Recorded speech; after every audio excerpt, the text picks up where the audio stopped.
Here's a New Hampshire article I thought was worth reading on the Ridley Report and maybe illustrating. It's by a man who wants to simply be referred to as Keith and Stuff. Quote, "The election after the elections, how liberty took hold in the New Hampshire State House." It's true that the 2010 State House election results were the best ever for liberty candidates in New Hampshire. Around 14 Free State Project participants were elected.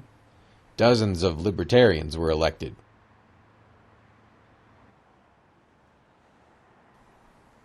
Almost everyone the New Hampshire Liberty Alliance endorsed won. However, it is also clear that not all of the 298 GOPers to 102 Dems that control the New Hampshire State House are pro-liberty the vast majority of the time.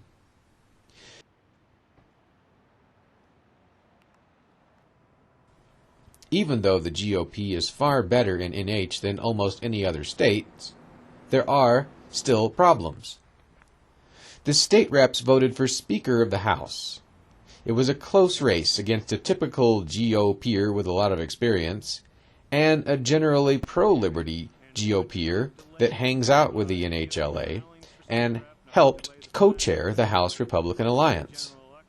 That's the organization of NH state GOP reps that are fiscally libertarian, conservative, and are generally socially conservative. Bill O'Brien, A- rating by the NHLA, is the HRA co-chair. He became Speaker of the House by less than 10 votes. Normally, the Speaker of the House picks the majority leader. However, 2 of the 3 top people that wanted to be majority leader were highly pro-liberty, and O'Brien decided to let the state reps vote on it.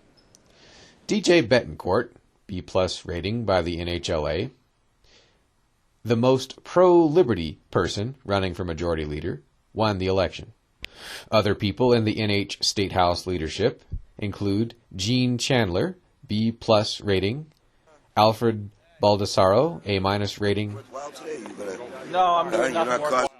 Jennifer Coffey, A rating, Paul Ingbretson, A- rating, Pamela Tucker, B+ rating. This is the most pro-liberty state house leadership in the modern history of New Hampshire. I know it may be hard to understand this, so I'll use the U.S. Senate as an example. Imagine if Jim DeMint was in charge of the U.S. Senate. Rand Paul was number 3, and Tom Coburn was number 4. That's what just happened in New Hampshire. And this wasn't a coup or anything, as the majority of state reps in New Hampshire voted these guys to be their leadership. I cannot promise what will happen in NH over the next 2 years, but I'm sure it will be more interesting than what happens in the state legislatures of almost every other state combined. Bonus. Some NH state reps decided that they wanted to create a group that is even more pro-liberty than the House Republican Alliance. So they created the Natural Rights Caucus from the website. The Natural Rights Caucus was founded last week by Representatives-elect Seth Cohn, J.R. Hole, I hope I'm saying that right, George Lambert, Andrew Manus, Daniel Tamburello, and Mark Warden. Former Rep. Don Gorman will be an ex-official member of the caucus who will serve as its legislative counselor.